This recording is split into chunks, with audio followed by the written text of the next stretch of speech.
আমার বাবার অনেক ঘুঘু পালার শখ, তো সে এই অস্ট্রেলিয়ান ঘুঘুটা কেনে। তো কেনার পরে কয়েকদিন বেশ সে যত্ন আত্তি করেছে আর কি।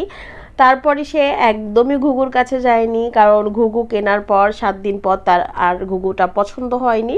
তো এটার জন্য অনেক বড় খাঁচা বানাইছে, আর ঘুঘুটা অনেকটাই অবহেলায় ছিল যেটা আমি দেখলাম।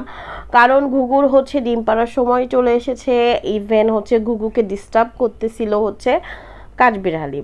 তো আমি ভাবলাম এই যে এইভাবে আর কি ঘুঘুটার অবস্থা, আমি বাসায় যে দেখলাম আর কি এই অবস্থা। তো যাই হোক, পিছনের বেলকনিটা খানিকটা ক্লিন করে এই ঘুঘুটা হচ্ছে পাশের বাসার একজনকে হচ্ছে আমি দিয়ে দিছি। ওদের বলে রাখছি যে তোদের যদি ডিম পারে তাহলে অবশ্যই আমাকে একটা ঘুঘুর বাচ্চা দিবি আর কি।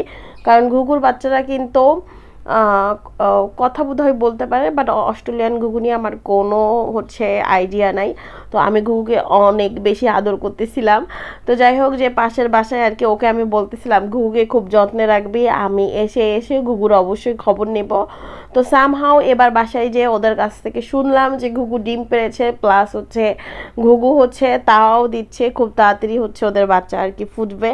তো এটা ছিল অস্ট্রেলিয়ান ঘুঘু, ও আমার কাছ থেকে নিয়ে যাচ্ছিল। আর ওকে আমি বলতেছি যে তুই যে এই ঘুঘুটা পেলি, তোর ফিলিংস কি? ভাবছিলাম যে এভাবে অবহেলায় না রেখে একজনকে পাখিটা দিয়ে দেই।